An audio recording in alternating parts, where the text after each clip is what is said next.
yang ditanya kepada saya, macam mana UPM ni tak banyak social science? Itu bukan salah. Ada orang buat social science undang-undang yang teruk pun ada juga. Saya nak sebut dalam jabatan saya, ni Profesor Madya ni, dia selepas seminggu saya kena lanyak di surat khabar tu, dia tak tahu.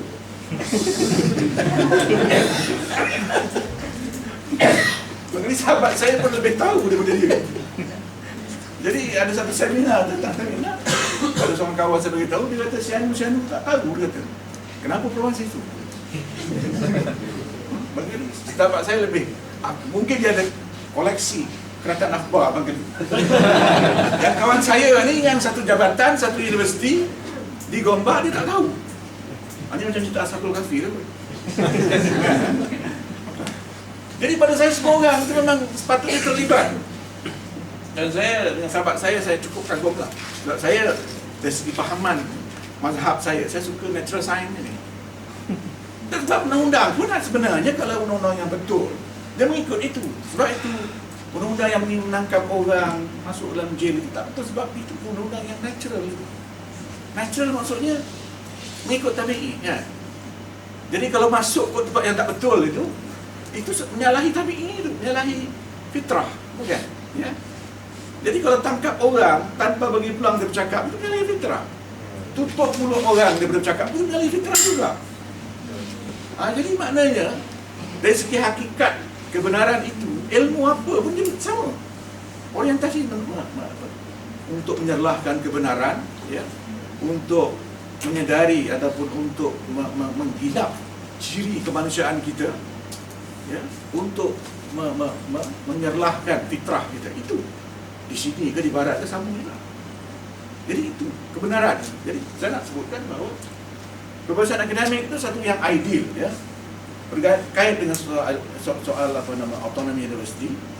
Dan ini sebenarnya yang menjadi pada saya, kalau diizinkan berkembang, dia akan menjadikan universiti kita meriah dengan ideal, ya. Mahasiswa itu menjadi seorang yang baik, ya. Sebab kebenaran itu wujud di kampus, bukan satu tempat yang, ya, penuh dengan pengampu-pengampu, pembodek-pembodek. Saya minggu lepas saya pergi syarahan perdana Profesor Ulung itu. Jadi di belakang tu kesimpulannya dia kata, hamba Allah ni mengakulah, dia kata ada orang kata dia pembodek, ada orang kata dia patriot sebagainya, mengikut perspektif masing-masing lah, ya. Tapi saya akui memang akademiknya memang begitu sifatnya. Dia ada mazhab dia, ya. Jadi kalau buat PhD namanya, kena tengok-tengok lah, kan. Sebab kalau tidak ni mungkin lama, kan. Sebab kalau mazhab kita lain dengan mazhab India, kita kacau, kan. Tetapi pada saya itu tidak membimbangkan. Sebab selagi kita patuh, kita hormat dengan kebebasan akademik itu, maka kita tidak harus bimbang. Dan kita bukan masalah saya. Ada soalan saya berkaitan yang tidak boleh, kalau tak cukup, dia tengoklah video dia. Baik. Masalah ataupun isu yang menjadi banyak soalannya, apa yang saya buat, kan? Dan bagi saya, apa salah saya? Saya sebenarnya cuma membuat kenyataan berhubungan satu perkara yang kebetulan dalam bidang pengajian saya, itu banyak. Saya mengulas satu benda yang mengenai suatu, ya, penggunaan kuasa oleh satu otoriti awam yang diberi kuasa oleh perlembagaan. Itu saja. Mungkin apa yang saya kata salah, ya, mungkin apa yang saya kata tak tepat. Tetapi yang menjadi masalah bagi saya ialah mengapa saya dilabel sebagai penderhaka? Mengapa saya dilabel sebagai biadab? Mengapa saya dilabel sebagai apa lagi tu? Penderhaka, biadab, apa lagi? Setahu saya benda ni tak dalam undang-undang. Baik undang-undang yang sivil yang ada ataupun undang-undang Islam sendiri tak ada. Konsep terhaka tak ada. Sebab kalau kita berbalik kepada model asal, ya, para khalifah yang dahulu, kita ambil contoh Umar Abdul Aziz ataupun Umar Al-Khattab radhiyallahu anhu. Bila ditegur oleh salah seorang sahabat secara terbuka, dia angkat pedang, betul kan? Dia tak siasat kawan tu di bawah Akhtar Sultan. Dia tak gantung kerja kawan tu. Bukan. Dan dia mengucapkan syukur ada orang seperti itu di dalam khalayak, dalam masyarakat dia. Jadi saya sekadar mengatakan bahawa kuasa raja sebagai ketua agama itu hendaklah dilaksanakan ikut Islam. Itu je yang saya kata. Selain itu saya katakan bahawa apa yang dibuat dalam kes gereja itu tidak konsisten, ya? Tidak begitu lazim, kerana jarang sangat Sultan meminta Menteri Besar ke tepi. Dia nak cakap jarang sangat, ya? Tak konsisten. Mengapa? Sebab saya tengok sebelum ini ada juga insiden-insiden yang lebih teruk. Umpamanya beberapa tahun dulu di Bangi ada satu surau dirobohkan. Kemudian di Shah Alam, tak silap saya, di Batu Tiga, ada satu masjid yang disita, tak boleh pakai. Boleh salah seorang menteri besar dululah. Tapi saya ingat saya tidak ada kegiatan atau tidak ada intervention yang seperti sekarang ini. Jadi yang menimbulkan soalan bagi saya adalah mengapa berlaku begitu. Jadi sebagai seorang penyelidik, seorang pengkaji, saya menimbulkan soalan kenapa begitu? Kenapa penggunaan kuasa berlainan, tidak konsisten? Ini menarik bagi saya. Macam juga orang buat kajian makmal, sopor juga, kan? Orang study kambing, lembu, pokok-pokok, sama juga. Tak ada bezanya. Dia saintifik, dia telus, dia terbuka, dan dia dilakukan dengan hipotesis dan teori yang tertentu. Bagi saya, kalau berbalik kepada kuasa dalam perlembagaan itu, kuasa itu mestilah dilaksanakan untuk Islam. Sebab memang fungsi ataupun sebab mengapa sistem beraja itu dikekalkan ialah untuk menjaga Islam antara lainnya. Jadi kalau kuasa itu tidak digunakan mengikut Islam, mengikut apa? Sebab perlembagaan sendiri tak berkata apa-apa. Perlembagaan cuma mengatakan bahawa kuasa kedudukan raja sebagai ketua agama itu tidak berkurang, ya, meskipun Islam diisytiharkan sebagai agama persekutuan, dan raja tidak tertakluk kepada nasihat kerajaan yang memerintah. Betul. Tetapi saya mengemukakan satu tesis bahawa meskipun begitu, raja tidak boleh berbuat suka hati, sebab ini ketua agama, dan agama itu agama Islam. Artinya kalau besok umpamanya raja kata jangan sembahyang Jumaat, tak payah sembahyang Jumaat, tak boleh. Sebab fungsi dia, kuasa dia ialah untuk menjaga agama. Atau besok dia kata jangan puasa sunat besok, tak boleh kata macam itu. Sebab hukum dah macam itu. Dia kena jaga apa yang ditinggalkan Rasulullah SAW itu. Menegakkan hukum macam di Brunei baru ni kan. Sultan menitahkan hendaklah dilaksanakan hukum Islam dengan segera, tanpa tangguh-tangguh. Itu betul lah tu. Bukan? Jadi itu sebenarnya yang saya mahu. Jadi semua tak tahu mengapa ada satu kumpulan manusia yang pergi buat report polis. Dan isu sekarang ni, isu itu lah. Bukan soal wacana dan diskusi mengenai kedudukan raja sebagai ketua agama, tetapi sama ada Aziz Bari ini peneraka, sama ada Aziz Bari biadab, dan polis siasat saya di bawah Akhtar Sultan. Saya masih lagi seorang suspek. Ya, betul. Saya suspek. Saya tak sampai tahap Mak Sabu ataupun Datuk Seri Anwar Ibrahim. Orang-orang ini semua dah jadi OKT, orang kena tuduh semua dah. Saya baru suspek.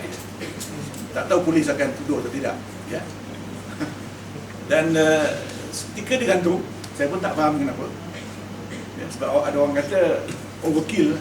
Maksudnya kebiasaannya kalau dalam kes-kes macam ini cuma diberikan surat tunjuk sebab, dia show cause saja. Jadi yang saya ni tunjuk sebab, digantung, kemudian tak dibenarkan masuk kampus. Macam saya ni suspek pembunuh. Saya bertanya kenapa kalau saya dilayan macam suspek pembunuh, kenapa tak kerja kan? Direman sehingga penyiasatan selesai.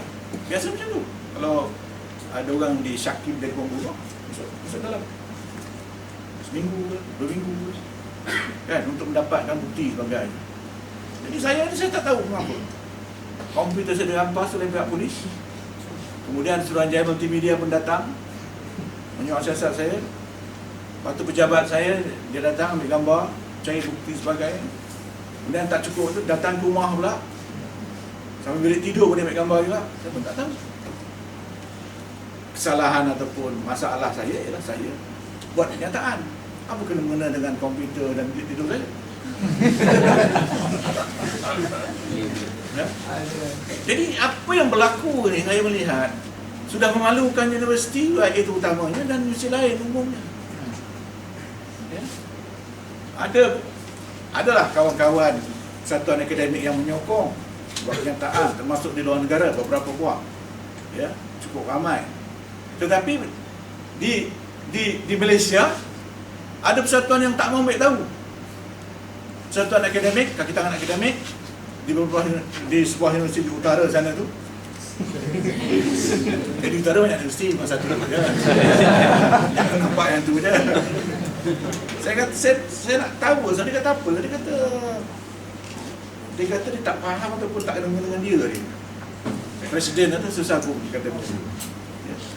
Jadi mereka takut untuk menunjukkan sikap agaknya lah. Jadi inilah, this is the state of affairs concerning the notion of academic freedom here in the country. Ini masalah. Mungkin ada nak tanya soal semalam tu apa, Mahkamah Tinggi keputusan mengenai apa 4 orang masuk KM tu nanti dululah. Tapi saya nak sebutkan bahawa kita masih lagi banyak kerja yang kita kena buat. Banyak lagi perjuangan yang harus diteruskan, ya. Banyak lagi perkara yang harus dibuat untuk memastikan bahawa ada kebebasan. Tetapi pada saya kebebasan itu ada. Ambil contoh sebagai undang-undang tertinggi negara dalam perlembagaan kita, perkara 10(1) itu menyebut di situ semua warga negara berhak untuk berhak untuk menyuarakan pendapat masing-masing, berhak untuk berkumpul secara aman, berhak untuk menubuhkan persatuan. 3 perkara itu. Yang boleh menyekat parlimen saja. Universiti tidak ada hak. Ya, ini ramai yang tak tahu. Memang boleh disekat, memang saya akur bahawa 3 hak itu tidak mutlak, betul. Tetapi siapa yang boleh menyekat? Parlimen saja melalui undang-undang. Universiti tidak ada hak. Syarikat tak ada hak. Ya. Jadi ini yang perkara yang harus disadari. Cuma masalahnya ialah bahawa sama ada perkara itu dapat kita laksana ialah bergantung pada mahkamah. Dan mahkamah dalam banyak hal tak boleh diharap. Ya. Semalam ni pun keputusannya keputusan majoriti, bukan keputusan sebulat suara 2-1. Ya. 2 mengatakan tak sah, 1 mengatakan sah, dan masih ataupun berkemungkinan besar akan dibawa ke Mahkamah Persekutuan. Kerajaan akan merayu. Dan meskipun nanti memihak pada mahasiswa, saya masih berpendapat bahawa masalah ini belum jauh daripada selesai oleh kerana kes Sukuah BSM kan, Sukuah dah masuk 5-6 tahun yang pas, ya. Tak diputuskan oleh Mahkamah Tinggi, ya. Mungkin takut sebab isunya sama. Sukuah mencabar peraturan USN, ya, sebagai bertentangan dengan perlembagaan. Jadi ini saya rasa menandakan bahawa perjuangan kita masih belum selesai. Perjuangan yang belum selesai, bukan saja tu tak. Itu saja nak perangan saja. Hakikatnya masih banyak perkara yang kita perlu laksanakan. Sebab itu semalam saya berforum dengan kawan-kawan, ya, gerakan akademik Malaysia. Kemungkinan diadakan suatu perarakan sama ada Putrajaya atau Parlimen untuk menunjukkan pada dunia bahawa kita dinafikan ataupun kualiti kebebasan akademik di negara kita ini masih jauh daripada memuaskan. Terima kasih. Jadi